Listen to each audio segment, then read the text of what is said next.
Hey guys, this is Graham here from the recordingrevolution.com with 5 minutes to a better mix, where we're looking at 31 mix tips in 31 days. In today's video, I want to take a look at gating drums. Now, a gate is a super helpful tool. It's a plugin or an effect that will simply mute a track when you want it to be muted. For example, when you have a kick drum and you've got all this kick drum bleed happening in between each hit, a gate will simply close or mute or gate off that unwanted noise and then only open the track when the kick happens. So you hear the track when the kick is hitting. Let me show you what I mean. I've got some multi-track drums happening here.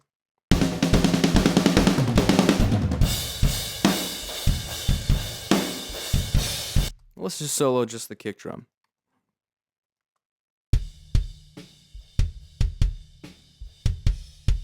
All right, there's all sorts of cymbal and snare bleed happening on that kick drum mic alone. And the problem is, the moment I start processing or EQing or compressing my nice kick drum track here, I'm not just processing the kick drum, I'm also processing that microphone bleed. I'm processing some cymbals and some snares, and it's going to bring up the overall noise in my mix. What I want to do is get rid of that. I'm going to use a simple gate plugin.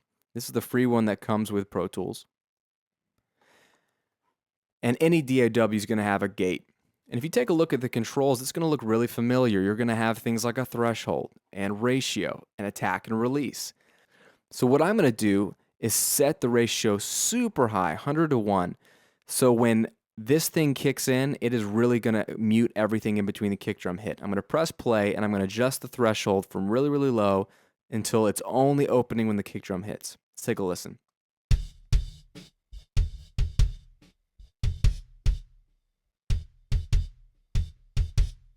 There we go. Now it's only opening the track when the kick drum hits. You don't hear any of the bleed. Now, the problem is it sounds unnatural, right? It's really closing off or gating quickly back very, very quick. So it's cutting off the end of my kick drum hit. That's what the release control is for. You can fine tune this. I'm going to set a longer release so that it takes longer for the gate to close back up. And we'll see if that sounds more natural.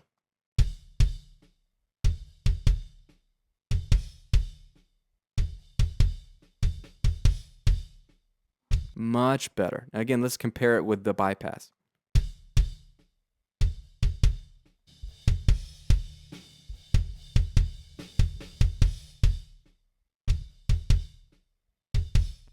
Much better. Cleans it up, nice and natural, especially in the mix. You're never going to know that anything's missing, except for the fact that you're going to have more headroom and more clarity in your mix. All right? That, in its essence, is what a gate will do. Now, this plugin is called the Expander gate because an expander is just like a gate, only instead of muting it all the way, it reduces the volume significantly, but not completely. And let me show you a great use for that, and that's on Snare Drum. All right?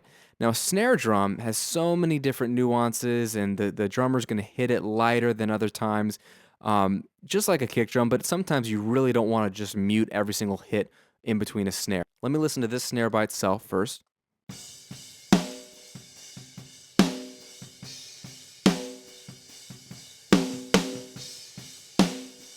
All right, tons of bleed going on.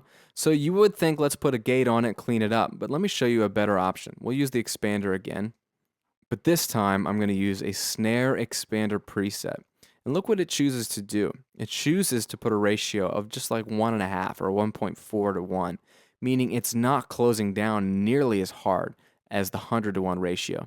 So what I'm going to do is adjust the threshold so it's only affecting the snare, and then we're going to make sure that the attack and the release is working, and we'll take a listen.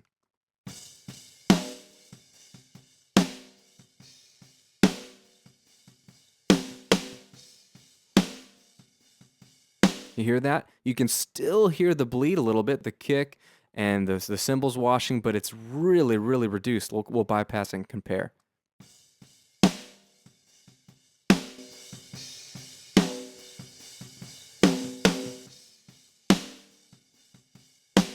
But it's a little more natural because we're not completely muting in between each hit.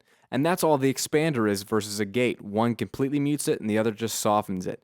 And if you start gating your kick, your snare, your toms, that will really clean up your drum mix. That way, when you start to mix these guys, you're going to really have clearer, more focused sounding drums, and you won't be bringing up the noise or compressing extraneous noise in your mix. All right? Hope that helps you guys. Again, this is Graham at therecordingrevolution.com with 5 minutes to a better mix. We'll see you on the next video.